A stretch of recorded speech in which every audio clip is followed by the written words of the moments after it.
అవినీతి అసమర్థతకు brand ambassador మాజీ మంత్రి అంబటి రాంబాబు అని టీడీపీ రాష్ట్ర కార్యనిర్వాహక కార్యదర్శి కనపర్తి శ్రీనివాసరావు అన్నారు. స్థానిక శ్రీనివాసరావుపేటలోని ఎమ్మెల్యే గల్లా మాధవి కార్యాలయంలో Vaddera corporation chairman Malleswara Rao, TDP రాష్ట్ర కార్యదర్శి తాళ్ల వెంకటేష్ యాదవ్తో కలిసి కనపర్తి శ్రీనివాసరావు మాట్లాడారు. మహిళను వివస్త్రను చేసిన ఘటన నిందితులను ప్రభుత్వం అరెస్ట్ చేసిందని, ఎక్కడ అలసత్వం అనేది లేదని చెప్పారు. ఎమ్మెల్యే మాధవి దృష్టికి ఈ ఘటన వచ్చిన వెంటనే ఎస్పీతో మాట్లాడి వేగంగా స్పందించినప్పటికీ వైసీపీ నాయకులు విమర్శలు చేయడం సరికాదని చెప్పారు. అంబటి రాంబాబు పూర్తిగా మతిభ్రమించి దిగజారి మాట్లాడుతున్నారని అన్నారు. అందరికీ నమస్కారం. ఆయన అనైతిక ప్రవర్తనకు, అవినీతికి, అసమర్థతకు బ్రాండ్ అంబాసిడర్ అంబటి రాంబాబు గారు. మరి గుంటూరులో వారం రోజుల క్రితం జరిగిన ఒక సంఘటన పట్ల సభ్య సమాజం అంతా నివ్వెరబోయింది. మరి ఎవరైతే ఆ ఘాతుకానికి పాల్పడ్డారో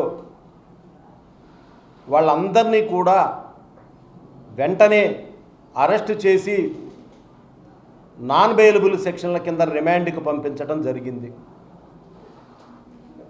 సంబంధిత సిఐని వెంటనే విఆర్లో పెట్టడం, విచారణ జరిగిన తరువాత డైరెక్ట్గా గౌరవ ముఖ్యమంత్రి వర్యులే అడ్రస్ చేస్తా ఒక సభలో సస్పెన్షన్కి ఆర్డర్ ఇవ్వటం కూడా జరిగింది. మేము సంఘటన పట్ల తీవ్ర విచారాన్ని వ్యక్తం చేశాము.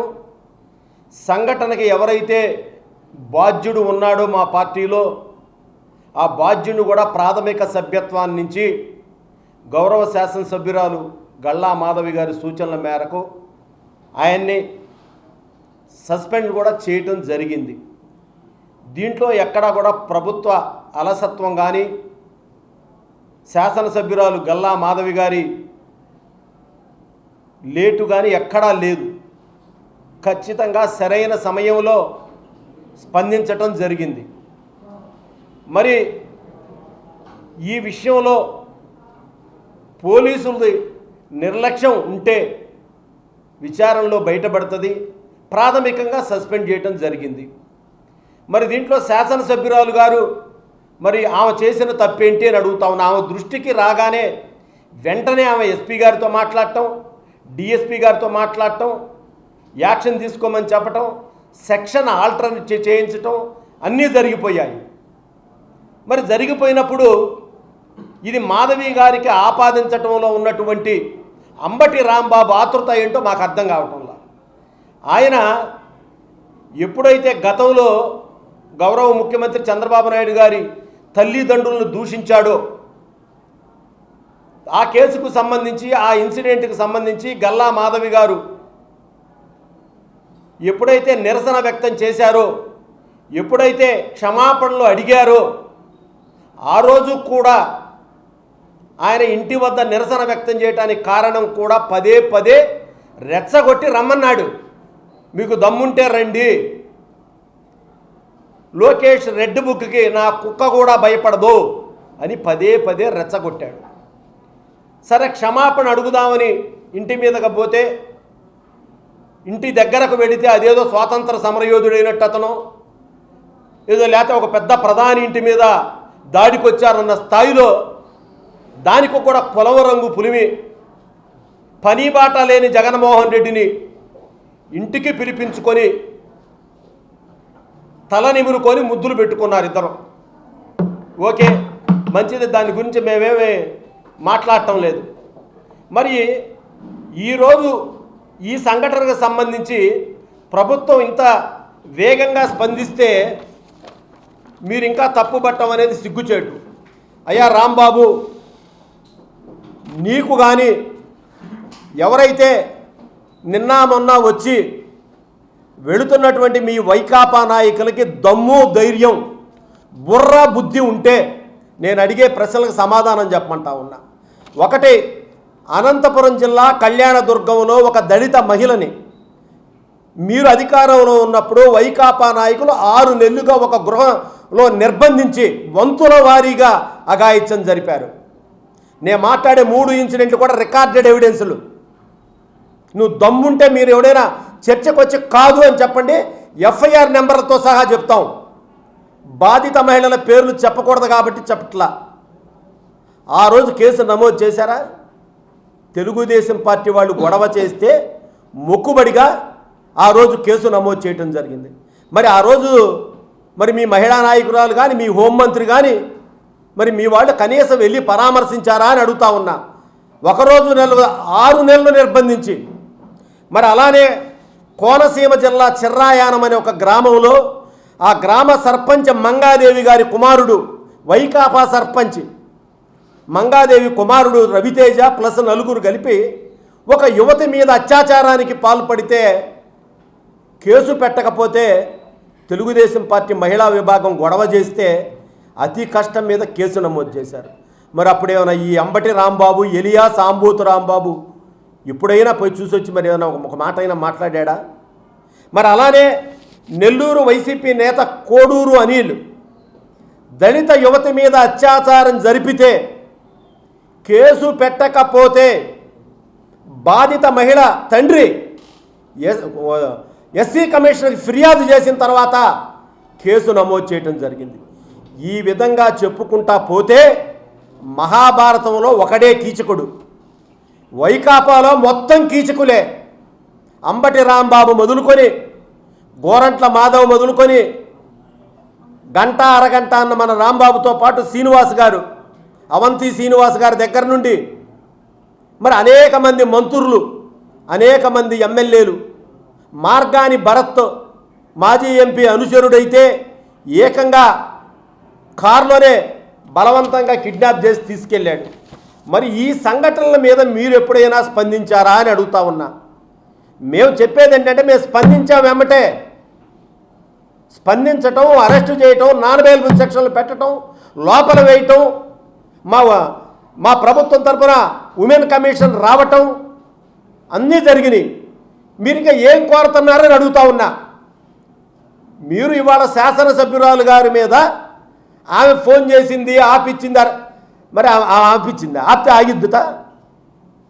ఒక శాసనసభ్యురాలుగా ఒక బాధ్యతగా మెలిగితే అంబటి రాంబాబు తన నోటికి ఇష్టం వచ్చినట్టు, అతనికి పని బాట లేదు.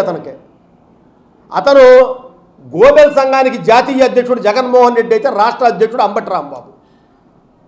పదే పదే గోబెల్ సంఘంలాగా ప్రచారం చేస్తూ ఉంటాడు. ఇవాళ ఆ వైకాపా పార్టీలో 3-4 మాట్లాడుతూ ఉన్నారు. మరి ఎవరైతే వైకాపాలో ఆ రోజు లబ్ధి పొందిన జగన్మోహన్ రెడ్డి బంధువులు ఉన్నారు, వైవి సుబ్బారెడ్డి, వాటాలు కుదరకు వెళ్ళిపోయిన విజయసాయిరెడ్డి, సజ్జల రామకృష్ణారెడ్డి, మరి అట్లానే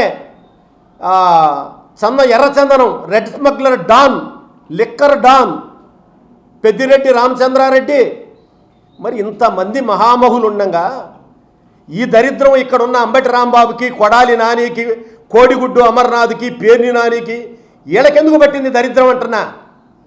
ఎందుకు మీరు జగన్ రెచ్చగొడుతున్నారు? మీరు ఎందుకు రెచ్చిపోతా ఉన్నారు?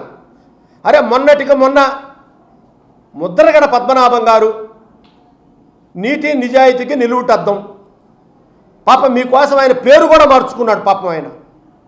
అలాంటి వ్యక్తి చనిపోతే ప్రభుత్వ లాంఛనాలతో ఆయన దహనం చేస్తే వాళ్ళ కుటుంబ సభ్యులు బాగానే ఉన్నాడు, ఇతనిపై భుజాలు నెడుతున్నాడు. అక్కడ ఏదో అడక్క తినేవాడికి 64 ఊళ్ళు అన్నట్టు దేశంలో ఎక్కడ తిరిగినా ఇతనే పోతా ఉన్నాడు.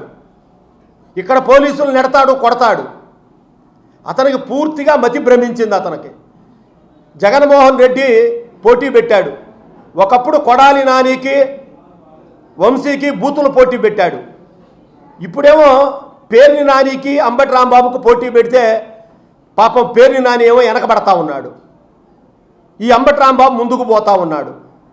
అందువల్ల వాళ్ళ అంతర్గత పోరుతో సతమతమవుతా వాళ్ళు పూర్తిగా దిగజారిపోయి మాట్లాడుతూ ఉన్నారు. మరి వాళ్ళ అలానే సైబరాబాద్ మొక్క వచ్చింది నిన్న. పాపం వచ్చి ఆ మొక్కతో పాటు గుంటూరు గజని అని ఇంకో అమ్మాయి, ఆ గజని ఈ గజని కలిసి మాట్లాడుతూ ఉన్నారు. వామ్మో మహిళలు అసలు మహిళలకి రక్షణ లేదంటుంది. తల్లి రక్షణల గురించే వైసీపీ మాట్లాడాలా? అరే సొంత తల్లి సొంత చెల్లి, మీ నాయకుడి తల్లి చెల్లి మరో చెల్లి మాకు రక్షణ లేదని చెప్పి తెలంగాణలో దాక్కుంటే ఇక్కడ మీరు రక్షణ ఎవరికి లేదు? మీకు లేదా? మీ తాత్కాలిక మాజీ అధ్యక్షురాలు విజయమ్మ గారికి లేదా? షర్మిలమ్మకు లేదా? సునీతమ్మకు లేదా? వివేకానందరెడ్డి దెబ్బకి మీరంతా కుటుంబ సభ్యులు భయపడిపోతూ ఉన్నారు. ఈ ప్రభుత్వం ఏమి జరిగినా కూడా వెంటనే స్పందించింది. మీకు తెలుసు, మా పార్టీ కార్యకర్త సోషల్ మీడియా కిరణ్ ఒక మాట మాట్లాడినందుకు, ఒక మహిళను దూషించినందుకు వెంటనే రిమాండ్ చెప్పాం. వెంటనే ఒక క్షణం కూడా ఆలస్యం చేయకుండా. నేను అదే అడుగుతా ఉన్నా, మీకు మాకు తేడా ఏంటని. మీరు ఏమైనా ఒక్క అరెస్ట్ చేశారా?